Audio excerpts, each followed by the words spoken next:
A howitzer is a type of artillery piece characterized by a relatively short barrel and the use of comparatively small propellant charges to propel projectiles over relatively high trajectories, with a steep angle of descent.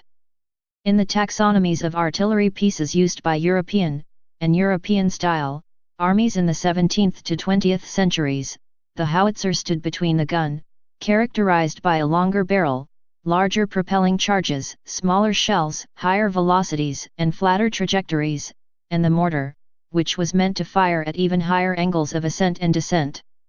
Howitzers, like other artillery equipment, are usually organized in groups called batteries. Etymology. The English word howitzer comes from the Czech word Haufnis, from Hauf, crowd, and Hauf is in turn a borrowing from the Middle High German word Hfe or Hauf, modern German Haufen, meaning heap. Haufen, sometimes in the compound Schwalthaufen, also designated a pike square formation in German. In the Hussite wars of the 1420s and 1430s, the Czechs used short-barreled Haufnis cannons to fire at short distances into crowds of infantry, or into charging heavy cavalry, to make horses shy away. The word was rendered into German as Aufenis in the earliest attested use in a document dating from 1440.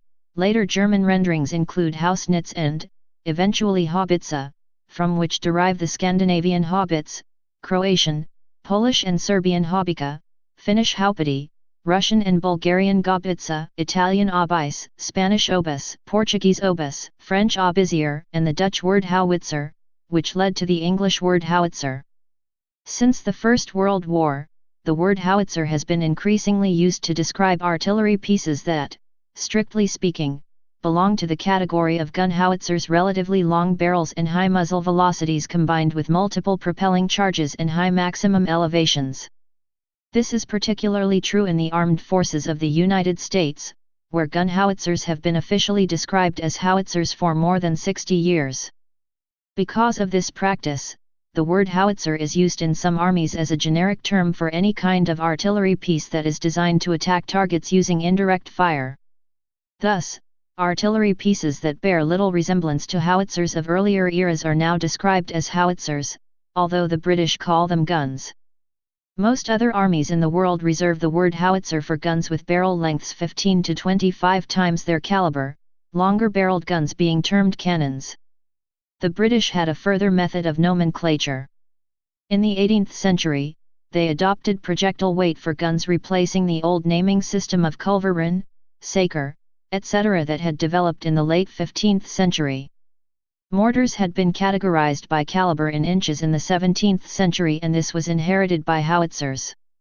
Current U.S. military doctrine defines howitzers as any cannon artillery capable of high angle, 45 degrees to 90 degrees elevation, and low angle, 45 degrees to 0 degrees elevation, fire. Guns are defined as being only capable of low angle fire, and mortars only capable of high angle fire. History. Early modern period. The modern howitzers were invented in Sweden towards the end of the 17th century. These were characterized by a shorter trail than other field guns, meaning less stability when firing, which reduced the amount of powder that could be used. Armies using these had to rely on a greater elevation angle to achieve a given range, which gave a steeper angle of descent.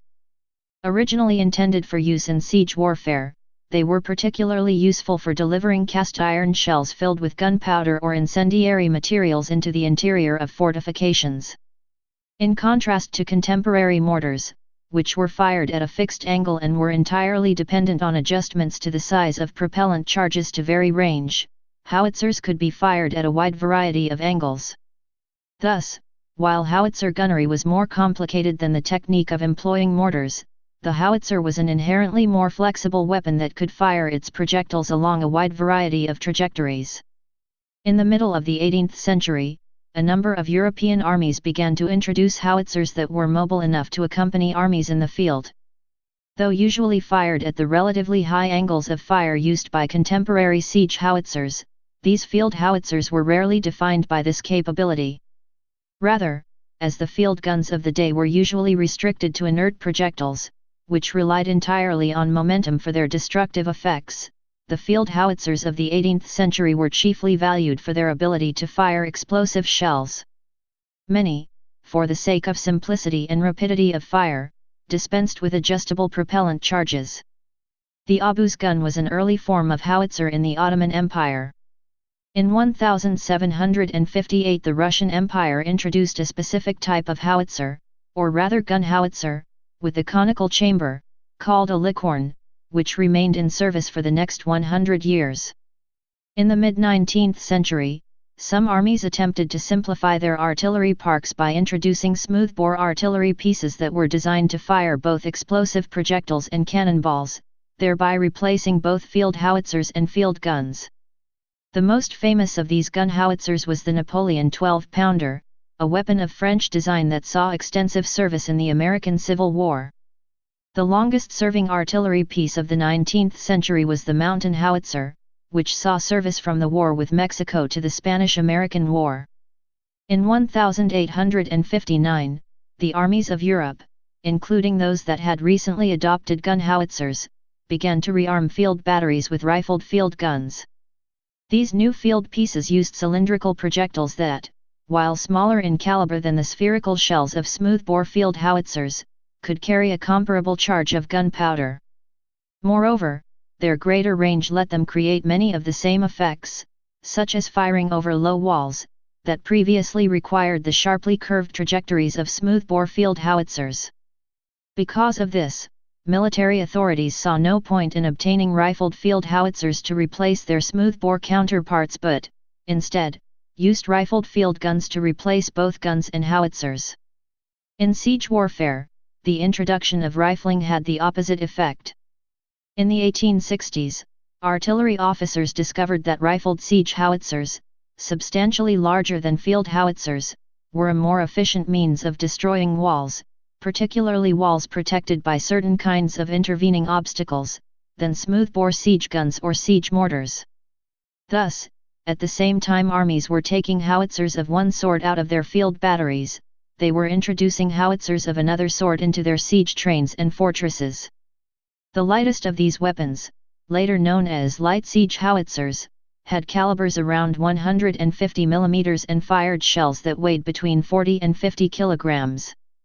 The heaviest, later called medium siege howitzers, had calibers between 200 mm and 220 mm and fired shells that weighed about 100 kilograms, 220 pounds.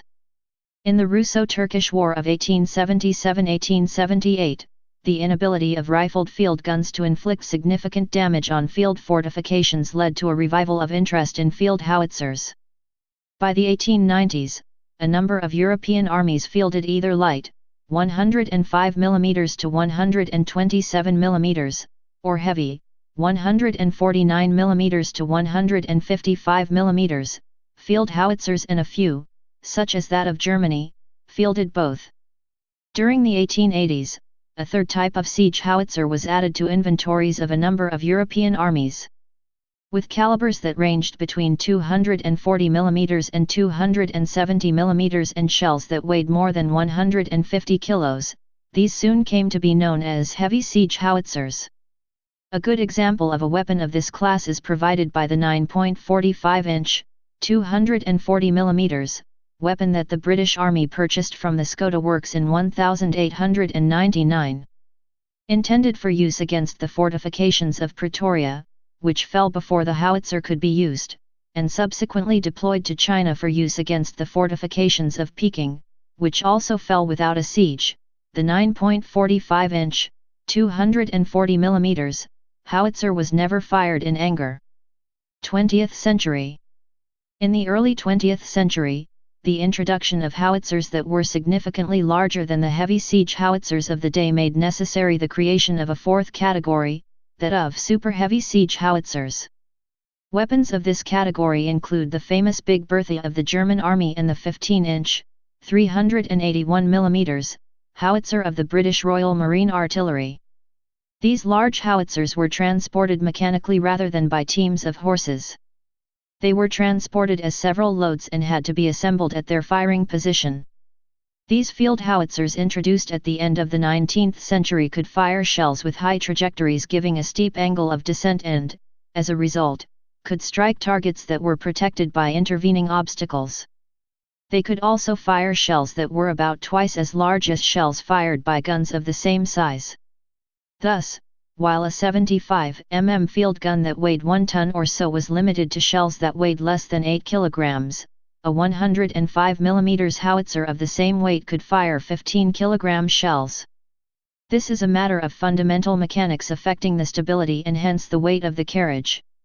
However, howitzers had a shorter maximum range than the equivalent gun. As heavy field howitzers and light siege howitzers of the late 19th and early 20th centuries used ammunition of the same size and types, there was a marked tendency for the two types to merge. At first, this was largely a matter of the same basic weapon being employed on two different mountings. Later, as on-carriage recoil-absorbing systems eliminated many of the advantages that siege platforms had enjoyed over field carriages, the same combination of barrel assembly, recoil mechanism, and carriage was used in both roles. By the early 20th century, the differences between guns and howitzers were relative, not absolute, and generally recognized as follows. Guns: higher velocity and longer range, single-charge propellant, maximum elevation generally less than 35 degrees. Howitzers: lower velocity and shorter range, multi-charge propellant, maximum elevation typically more than 45 degrees.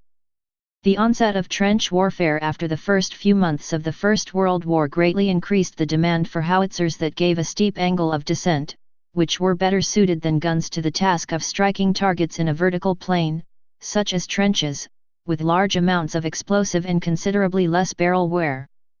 The German army was well equipped with howitzers, having far more at the beginning of the war than France.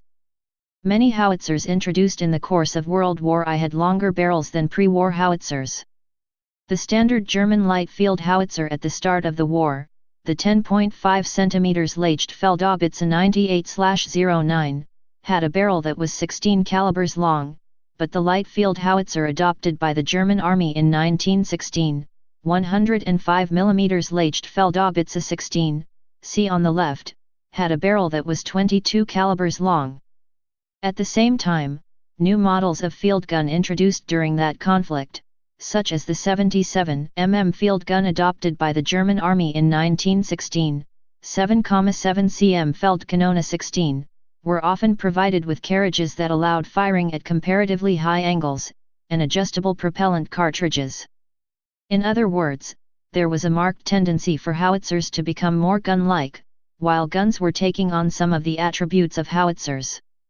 In the years after World War I, the tendency of guns and howitzers to acquire each other's characteristics led to the renaissance of the concept of the gun howitzer.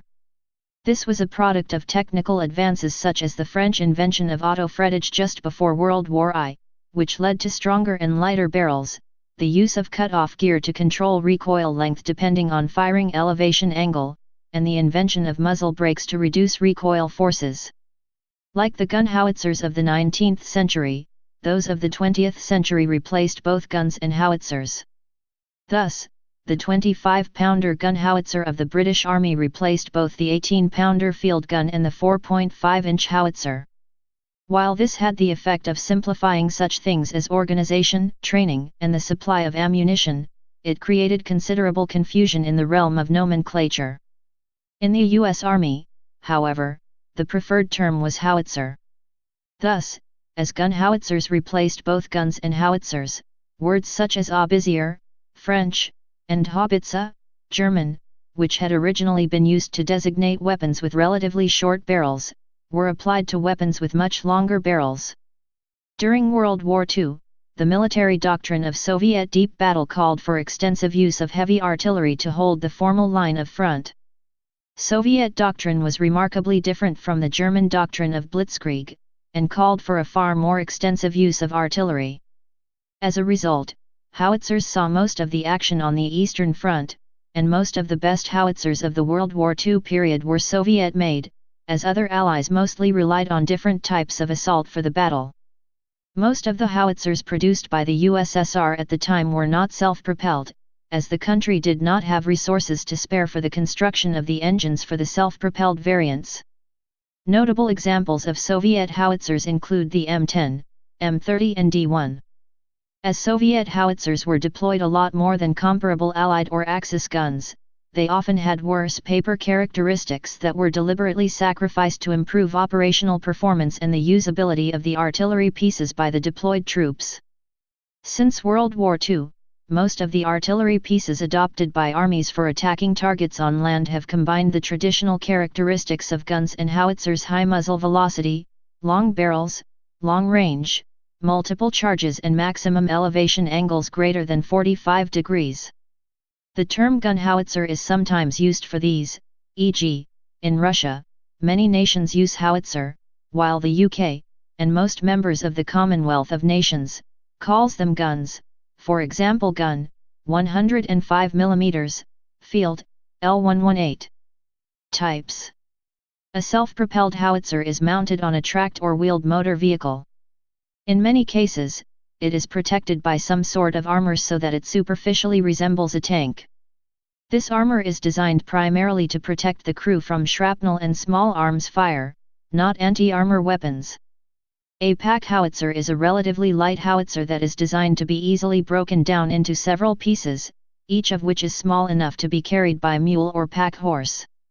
A mountain howitzer is a relatively light howitzer designed for use in mountainous terrain. Most, but not all, mountain howitzers are also pack howitzers. A siege howitzer is a howitzer that is designed to be fired from a mounting on a fixed platform of some sort. A field howitzer is a howitzer that is mobile enough to accompany a field army on campaign. It is, invariably, provided with a wheeled carriage of some sort. Please subscribe and thanks for watching.